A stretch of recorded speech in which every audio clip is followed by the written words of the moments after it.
మనందరికీ తెలుసు కదా, బీఎస్పీ అధినేత ఆర్ఎస్ ప్రవీణ్ కుమార్. ఆయన ఒక నిజాయితీ ఆఫీసర్ అని అందరిలో పేరు ఉంది. ఆయన దాదాపు ఒక 5 సంవత్సరాల సర్వీస్ ఉన్నా కానీ తన యొక్క రిటైర్మెంట్ని ప్రకటించి ప్రజలకు సేవ చేయాలని బహుజన వాదంతో ముందుకు ఎన్నికలకు వచ్చాడు. కాకపోతే ఆయన ఎన్నికల సిరిపూర్ నుంచి పోటీ చేశారు, కాకపోతే గెలవలేదు.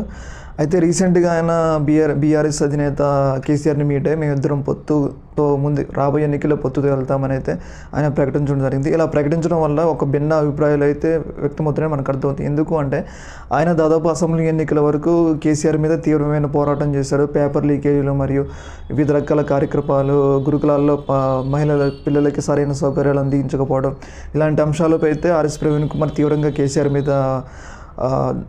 మీద దాడి చేశారు. కేసీఆర్కి వ్యతిరేకంగా అన్ని కార్యకలాపాలు చేశారు. కేసీఆర్ని ఎప్పుడు విమర్శిస్తూనే ఉండేవారు అసెంబ్లీ ఎన్నికల వరకు. రీసెంట్గా అయితే ఆయన ఓడిపోయిన తర్వాత కొంచెం రాజకీయాలు కొంచెం దూరంగా ఉన్నారు. అయితే రీసెంట్గా ఆయన బీఆర్ఎస్తో కలిసి ముందుకు వెళ్తా అని చెప్పారు కదా. కాకపోతే దీని మీద అయితే కొన్ని భిన్నవాదాలు అనిపిస్తున్నాయి. ఎందుకు అంటే మొన్నటిదాకా కేసీఆర్ పాలనకు వ్యతిరేకంగా పోరాడిన ఆర్ఎస్పీ ఒక 6 నెలలకు కూడా కాకముందు ఒక 2 నెలల్లోనే బీఆర్ఎస్తో కలవటం పట్ల అయితే అటు చాలామంది ఆర్ఎస్పీని సపోర్ట్ చేసే వాళ్ళు అయితే తీవ్రంగా విమర్శిస్తున్నారు.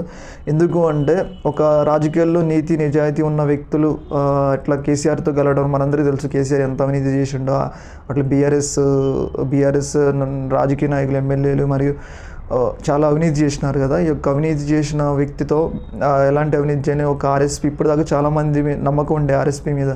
ఇతను ఒక చాలా జెన్యూన్గా ఫైట్ చేస్తుండో విద్యార్థుల యొక్క సమస్యల మీద, రైతుల యొక్క సమస్యల మీద, ఇతర వెనకబడిన వర్గాల సమస్యల మీద, పేదరికానికి సంబంధించిన వ్యక్తుల సమస్యల మీద చాలా ఫైట్ చేసిండని ఒక మంచి పేరుంది. ఎన్నికల్లో గెలవకపోయినా ఆర్ఎస్పీకి అయితే ఒక రకమైన ఒక మంచి పేరు ఉండే.